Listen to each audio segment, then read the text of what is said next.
Como ya sabemos, entonces, los seres humanos desarrollamos la percepción visual para entender el ambiente que nos rodea y eventualmente poder controlarlo. En términos antropológicos, para los primeros homínidos, los primeros seres humanos, si se quiere, ya había una señal clara en el pastizal cuando se movía, y si no había viento, eso ya estaba indicando, ya estaba significando que ahí había algo que o podían comer o podía llegar a comerlos. Este fenómeno entonces enmarca claramente las condiciones y las características de la percepción visual, que involucra tanto a los ojos como a la mente, gracias a este proceso de significación, a este índice que estábamos refiriéndonos hace unos minutos. Lo importante acá entonces es que este mecanismo por el cual ocurre este fenómeno perceptual fue explicado hace un siglo en Alemania por una corriente de la psicología que se llamó la Gestalt. Veamos entonces cuáles fueron sus primeras características y aquellas que son más relevantes para quienes estamos en el ámbito del diseño y la comunicación visual. La teoría de la Gestalt, entonces, va a explicar los mecanismos perceptuales estableciendo una serie de leyes y también algunos postulados como los siguientes. Por ejemplo, la teoría va a decir que tendemos a percibir los objetos como totalidades y no como partes. Es decir, si nosotros vemos, por ejemplo, la figura de la izquierda, dependiendo de dónde fijemos la vista, podremos llegar a percibir que hay un general de perfil con sus charreteras y la mano en el hombro, o eventualmente es una escena colonial donde a la izquierda tenemos un charro mexicano y a la derecha tenemos una mujer de una dama de la sociedad. Entonces, para la teoría de la Gestalt, todos estos procesos van a ser interpretados por el cerebro, que va a ser el encargado de simplificar y darle un orden a todo esto que vemos y percibimos a través de los ojos. Para esto va a postular, va a establecer lo que se llaman las leyes de la percepción, que son varias, nosotros vamos a ver algunas únicamente, y lo que nos interesa tener en cuenta, entre otras cosas, es que actúan sinérgicamente, no de forma independiente, sino que generalmente trabajan en equipo. Y esto, para quienes estamos en el diseño, es muy relevante porque hace que nuestro trabajo sea más fácil de entender, que sea más comprensible o que se comprenda más rápidamente. Y esto en cierta forma está articulado y tiene que ver con lo que suele decir Norberto Chávez, que seguramente ya lo conocen, es consultor habitual de empresas de diseño, y él en este sentido establece justamente algo similar a lo que postula la Gestalt en esta calidad del mensaje, que mientras mayor calidad tenga, bueno, ese sentimiento, esa calidad se va a contagiar, se va a transmitir también a aquello que está comunicando. Y es lo que hemos visto, por ejemplo, en el caso de la página de la izquierda, esta guía de inicio rápido, por ejemplo, de Dropbox, podría ser cualquier otra, y su rediseño a la derecha. Entonces, esto es importante ¿por qué? Porque si el estímulo visual me resulta claro y atractivo, como el ejemplo de la derecha, entonces yo voy a tener una recompensa intelectual y estética al mismo tiempo. ¿Por qué? Porque voy a entender el mensaje y además me va a gustar su forma visual. Por lo tanto, ese servicio o producto es para mí, entiendo que me va a dar satisfacción. Por el contrario, si el mensaje visual lo percibo como pobre en su formalización, como descuidada, entonces voy a descreer de las bondades del producto. La forma visual y su calidad se van a transferir a el producto o el servicio que se esté difundiendo o publicitando. Y esto entonces, bueno, tiene que ver con algo de lo que ya hemos estado hablando informalmente, que tiene que ver con la ley de la mirada. La ley de la mirada, esta que establecía que miramos hacia donde mira la gente o los retratos o las imágenes de la gente. Esta ley se va a potenciar cuando nosotros establecemos el texto, en este caso de esta diapositiva, de esta cita, a la altura de los ojos. Entonces la composición cierra mucho mejor que en el caso contrario, en el cual la persona aparece dándole la espalda a la cita. En ese caso, la ley de la mirada se puede llegar a romper, se puede llegar a ignorar, pero de una manera consciente. ¿Cuándo sería una buena oportunidad para romper la ley de la mirada? Cuando de alguna manera queremos connotar que esta persona que vemos en la diapositiva descree de la cita o el texto que tiene a su izquierda. Precisamente, a nivel connotativo, el darle la espalda está implicando un cierto rechazo o disgusto o que no acuerda. Entre las leyes más conocidas de la Gestalt está la ley de figura-fondo, y lo que establece es que el ojo tiende a separar lo que es protagónico de lo que es contextual.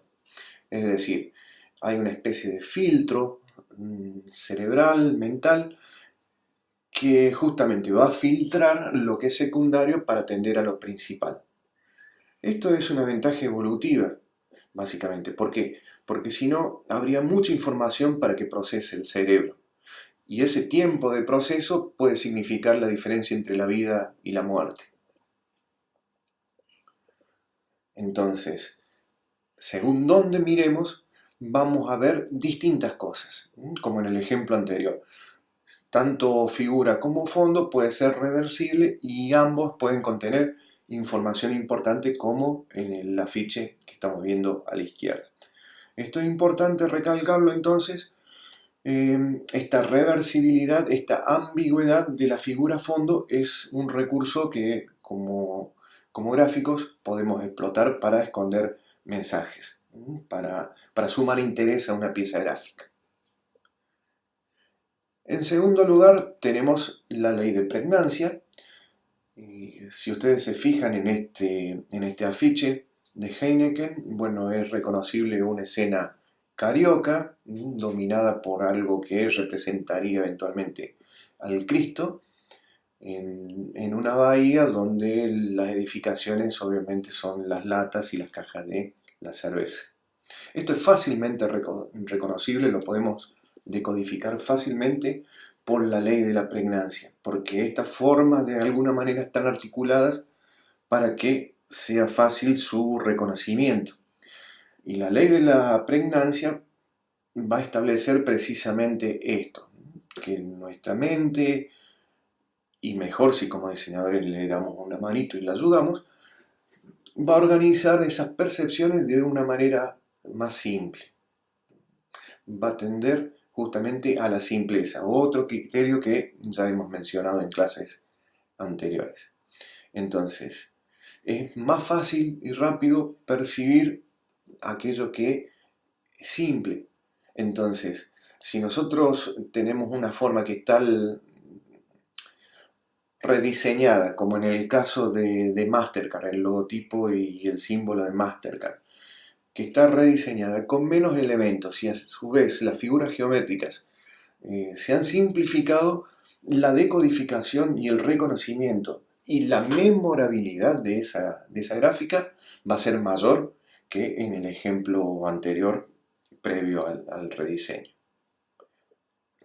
Y por último, la contraparte. Si una forma está mal definida, entonces puede ser difícil de entender o generar algún tipo de ilusión, de engaño.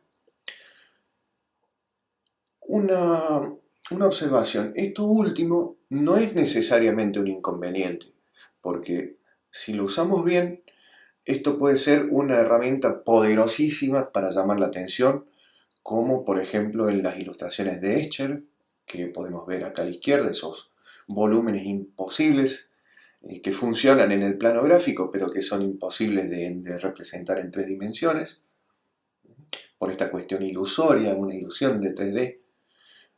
O eventualmente podríamos verlo también en muchísimas publicidades como la que sigue. Vamos a ver un ejemplo.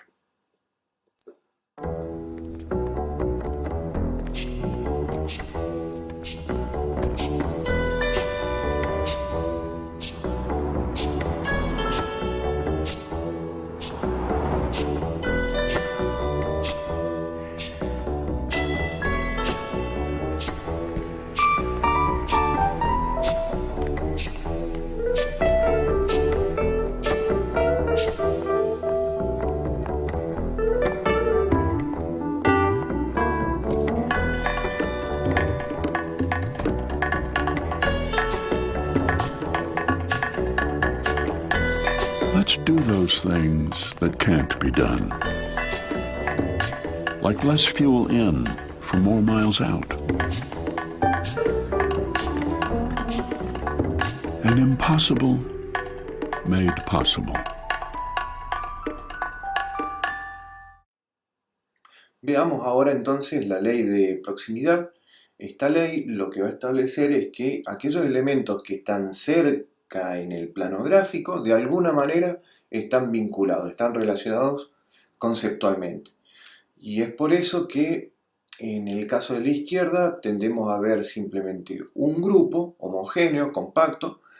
En el caso del medio vemos dos grupos claramente diferenciados de seis figuras circulares por grupo.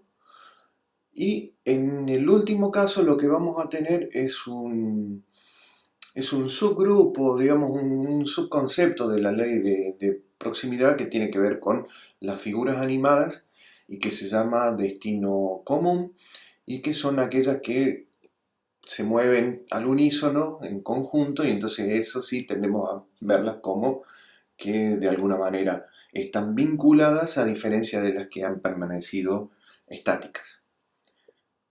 ¿Cómo aplica esto en términos gráficos? ¿Para qué lo podríamos llegar a utilizar? Bueno, este es un ejemplo de una diapositiva que bajé de una presentación de internet, de un caso real, donde los epígrafes de la diapositiva, bueno, es confuso, no se sabe bien qué epígrafe corresponde a qué fotografía, no es claro, y entonces aplicando la ley de proximidad y organizando un poco, alineando la información, bueno, vemos claramente la diferencia. No hay ninguna duda de qué epígrafe se corresponde con cuál foto. Y de esto hemos hablado en algún momento. Bueno, yo les comenté que, bueno, que quería ir a Córdoba y terminé yendo por descuido, no por descuido, sino justamente por un problema gestáltico, y terminé en vez de en Córdoba yendo en dirección a Villa María. Y esto tiene que ver justamente con la ley de proximidad. ¿Por qué? Porque si prestamos atención, por ley de proximidad, el elemento flecha está próximo al elemento pilar y al elemento Córdoba. Y el elemento Villa María está próximo a la flecha que apunta hacia la derecha. Entonces, mi mente, o la de cualquiera, tiende en principio a agruparlos y decir, Villa María queda a la derecha y Córdoba queda a la izquierda. Bueno, no, sabemos que eso no es así. En la práctica hay mucha gente que atraviesa un poco más adelante para rectificar el error porque se da cuenta que está yendo en la dirección incorrecta. Entonces, este es un claro ejemplo de un problema gestáltico que tiene solución con una propuesta de diseño Entonces yo los invito a que eventualmente esto sea tenido en cuenta, se rediseñe y, bueno, piensen en cómo podría llegar a mejorarse, aplicando un concepto gestáltico al diseño. La próxima ley es la ley de semejanza y es similar en este sentido, que los atributos que tienen los objetos que son similares, bueno, de alguna manera están indicando una relación conceptual. Entonces, esa similitud de los atributos de los objetos puede darse a través del color, y entonces vamos a ver que los que comparten un mismo color tienden a verse como grupo, o eventualmente los que están ubicados de determinada manera en una diagonal o que comparten una misma forma como los cuadrados, también los vamos a agrupar y los vamos a percibir como grupo. Otra manera, a través del tamaño, por más que no estén contiguos, aunque no estén ubicados en una línea recta, que no estén alineados, pero a través de la forma tendemos a percibirlos como grupos, grupos diferentes. A través del tamaño, obviamente también, ¿sí? Es un poco lo que han aplicado la gente que diseñó el afiche de Absolute Nueva York, donde claramente los taxis, por compartir la misma forma, el mismo tamaño y el mismo color fundamentalmente, tienden a percibirse como un grupo que evidentemente se reconoce como la icónica botella de vodka. Esto también no solamente aplica a la gráfica, sino que también aplica a otras áreas del diseño, como el industrial o el diseño de interior en este caso, donde simplemente al tomar el color del sillón otomano y aplicarlo a la pared, el todo, tanto el espacio interior como los objetos de diseño que contiene, resultan mucho más armónicos a través del vínculo que se estableció con el color. En términos gráficos, un ejemplo, una vuelta me tocó diseñar este banner y como era un congreso latinoamericano, bueno, yo pensé, no todo el mundo sabe dónde está Córdoba dentro de la Argentina y bueno, me pareció importante y relevante establecer claramente dónde estábamos ubicados y sin embargo, si bien Córdoba, Argentina como texto no tiene formalmente nada que ver con la forma de nuestra provincia, comparten, yo les di el mismo color. Y entonces de esta manera se logró una conexión porque el color es más poderoso, supera las distancias. Córdoba, Argentina texto está lejos de Córdoba, Argentina forma, provincia, y sin embargo el color acortó esa distancia y superó la diferencia de forma. En este otro caso, el problema está justamente en decodificar de qué se trata esta marca.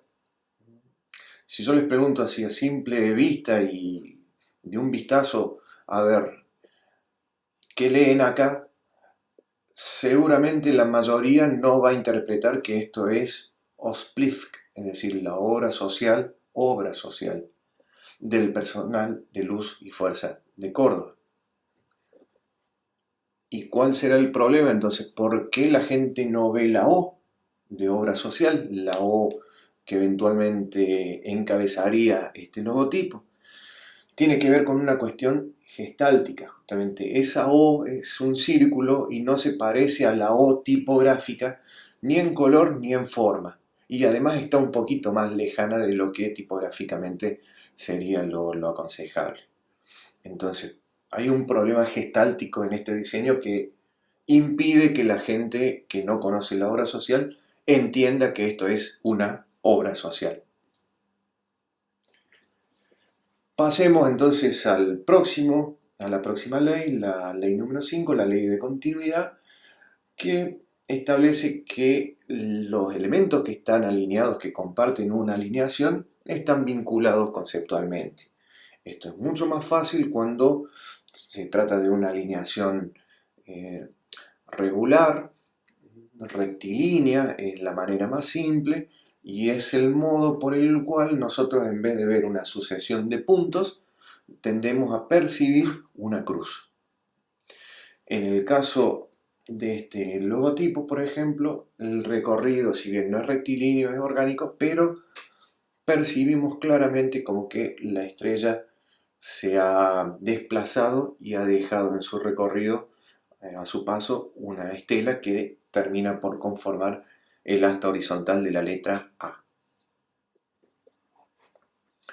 Esto aplica también al afiche de Smirnoff que estamos viendo, donde si bien nosotros vemos en primer plano una botella completa, o casi completa, porque en realidad estamos viendo simplemente su parte frontal, y por detrás interpretamos en realidad que por detrás hay otras botellas que son similares, pero de las cuales solo observamos una parte. Es nuestra mente entonces la que percibe y termina por completar la imagen de estas botellas que están superpuestas, de las que solamente vemos una parte.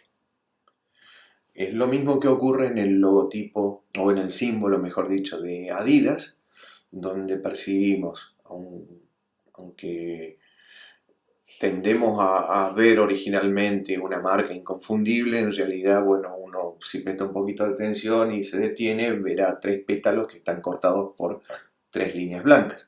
En realidad no hay nada de esto, pero nuestra mente lo interpreta así, de la misma forma que claramente lee IBM en el logotipo que estamos viendo. Estos mecanismos mentales de la interpretación también, obviamente, esto deriva de una evolución de tipo natural y es lo que hace que si nosotros vemos en un escenario natural un camino entrecortado, segmento de lo que interpretamos como un camino, vamos a tender a percibir que ese camino en realidad es toda una continuidad y ese camino no es que se corta atrás de la loma. Es lo mismo que a lo largo del tiempo la humanidad ha proyectado un cierto orden cósmico estelar en las constelaciones y es lo que ha hecho, por ejemplo, que los antiguos egipcios vieran en la constelación de Orión el cinturón de un guerrero, mientras que para nosotros, para nuestra cultura, estamos viendo las 3 Marías, por ejemplo. Y vinculado también a la ley de la mirada en realidad tiende a orientar el diseño para que el ojo de quien observa sea guiado hacia la información que realmente es pertinente o que nos interesa destacar. Lo importante es que la ley de la mirada no solamente aplica a las imágenes de personas que miran o eventualmente animales que miran, sino también a los objetos que tienen una cierta forma de punta o de flecha, que es lo que está ocurriendo justamente con este reloj. Si nosotros lo orientamos hacia la izquierda, hacia el texto, bueno, compositivamente vamos a estar cerrando de mejor manera que si está apuntando hacia la derecha, como se ve en la diapositiva, en la segunda diapositiva a la derecha justamente. La ley de cierre tiene que ver con que nuestra mente va a sentirse incómoda frente a las formas abiertas y por eso va a proyectar su cierre. Y es por este mecanismo perceptual por el que nosotros vemos una estrella en el ejemplo de la izquierda o un triángulo en el ejemplo de la derecha.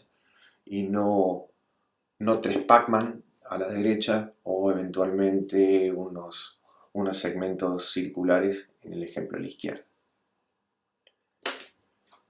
En este caso lo que estamos viendo es una aplicación de esos principios por los cuales, bueno, los logotipos estos funcionan y permiten identificar perfectamente a una lamparita eléctrica, a un panda o a un jugador de básquetbol.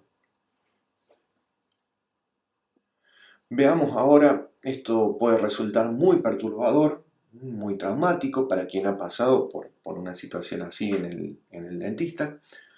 Y esto tiene que ver con otra ley de la Gestalt que se llama isomorfismo, por la cual interpretamos todo lo que vemos a través del recuerdo o las experiencias vividas, las experiencias pasadas.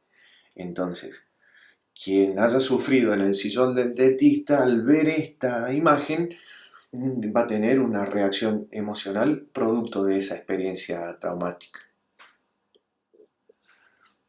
¿Y esto de qué nos sirve a nosotros en gráfica? Bueno, por ejemplo, fíjense en esta diapositiva, por isomorfismo vamos a conectar mucho mejor con una buena fotografía, bien tomada, bien encuadrada, con mucho detalle de color, donde por experiencia propia vamos a tener más relación de tipo afectiva o la que fuere con esta fotografía de un jugo de zanahoria fresco, con todo el color, con toda la textura de la zanahoria, y nos vamos a relacionar de una manera mucho más directa, nos va a impactar mucho más y la vamos a recordar más tiempo precisamente por ese vínculo emocional que nos provoca el haber consumido fruta fresca o jugos frescos en algún momento, cosa que no ocurre con la diapositiva de la izquierda. No tenemos nada que ver con ese clip art de un conejito. El vínculo no se produce y bueno, no nos referenciamos en ese clip art, cosa que sí ocurre con la fotografía de alta calidad de la derecha. Entonces, para ir cerrando, lo importante es recordar que difícilmente estas leyes operen en el plano gráfico, en el plano visual, de manera suelta, solitaria. Siempre las vamos a encontrar trabajando en equipo, de manera sinérgica, y para eso, bueno, sería bueno analizar este ejemplo. Este ejemplo de Tarjeta Naranja, el sitio web de Tarjeta Naranja, una de sus páginas, en la que vemos justamente la aplicación de varios de estos principios. En primer lugar, por ejemplo, lo que vamos a encontrar en ese menú que se despliega abajo para vos es una serie de opciones y las vamos a interpretar como que son unas opciones propias del menú para vos, distinto de para tu comercio, porque todo esto está funcionando como un paraguas. Para vos está funcionando como un paraguas que contiene una serie de ítems o submenúes que son semejantes entre sí y que están próximos entre sí, y entonces los tendemos a ver como que están vinculados, como que son partes de una misma cosa, en este caso la opción para vos, por semejanza y proximidad, porque están en el mismo cuerpo tipográfico, están con el mismo color tipográfico, la misma variante tipográfica y porque están cerca entre sí. Lo que vemos a continuación en 2 y 3, porque es un vínculo, es prácticamente todo una misma cosa, es justamente la continuidad, el gesto de la mano que me está de alguna manera señalando el inicio de esa continuidad, que despliega una serie de tarjetas que son fotografías de tarjetas en escala chiquitas, pero que por parecerse mucho, por ser muy icónicas esas imágenes, tenemos isomorfismo. Un vínculo, una iconicidad muy, muy grande y una continuidad entre el gesto manual y el despliegue de estas tarjetas. Lo que vemos a continuación a la derecha es en 4 una serie de banners que se van a ir sucediendo y que por tener el mismo movimiento lo que aplica acá es destino común. Vamos a interpretar que todo esto que se mueve al unísono y de manera similar son conceptualmente avisos, eventualmente información secundaria. Y lo que tenemos al pie, similar a lo que teníamos en la cabecera, es semejanza y proximidad, porque tenemos varios menús que a su vez despliegan opciones y las entendemos como que esas opciones son parte de cada uno de los menús porque todas tienen el mismo color y el mismo tratamiento tipográfico. A su vez, tendemos a entender que quienes somos, atención, tarjeta, productos y somos sociales, son grupos distintos, pero grupos al fin, una categoría eventualmente similar que las agrupa porque comparten justamente no solo el mismo tratamiento tipográfico, sino además el mismo color, naranja. Y esto tiene una raíz profunda, tiene una explicación en términos anatómicos, antropológicos y psicológicos compleja, que básicamente está atado a que los seres humanos tenemos 3 cerebros. Y aunque pueda parecer raro, es así, lo que ocurre es que tenemos 3 cerebros en uno. Y todos los procesos de atención van a estar vinculados a estos 3 cerebros. El más evolucionado, el más complejo y el más nuevo es el exterior, el neocórtex, donde van a estar almacenados todos los procesos que tienen que ver con la conciencia y la lógica, con la razón. Le sigue hacia adentro el límbico, donde están almacenadas todas las cuestiones vinculadas a la memoria y a las emociones, en la parte emotiva del cerebro. Y la parte más primitiva de todo, la que evolucionó primero, es el cerebro reptiliano y tiene que ver con la supervivencia. Y el cerebro reptiliano, nos dicen los neurobiólogos, tiene 3 tareas básicas, muy simples, muy básicas y simplemente 3. La primera tiene que ver con justamente cuestiones de supervivencia, evitar los depredadores, asegurar la continuidad de la vida escapando de los peligros. La segunda tarea tiene que ver con la reproducción, tiene que ver con pasarle los genes a la nueva generación. Y la tercera tiene que ver con la alimentación.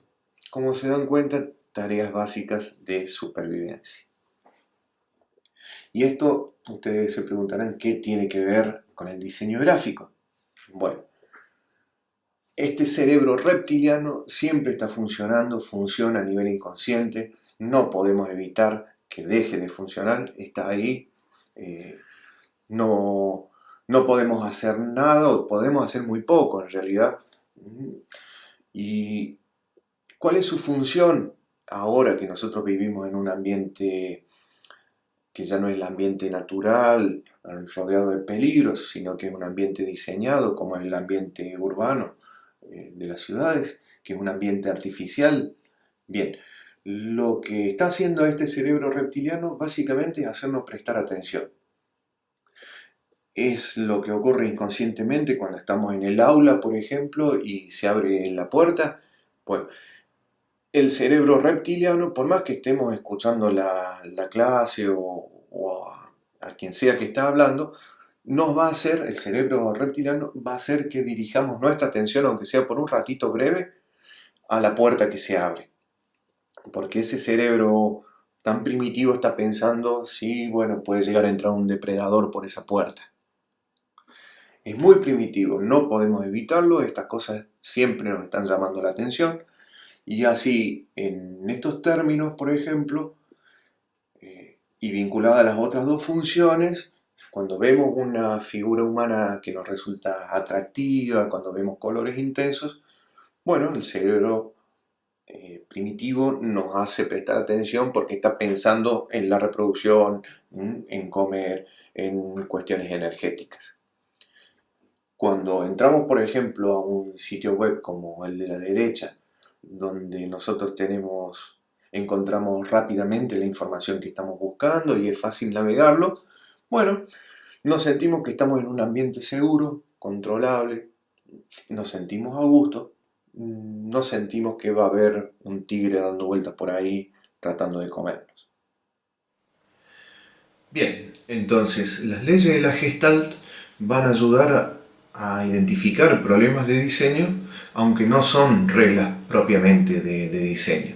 Sí dan pie a los principios de diseño que hemos estado estudiando y nos ayudan fundamentalmente a que cuando encontremos piezas vagas, ambiguas o difíciles de leer, ahí van a estar las leyes de la Gestalt para ayudar a definir cuál es el origen de la confusión y a mejorar el diseño, haciéndolo más claro y comprensible básicamente.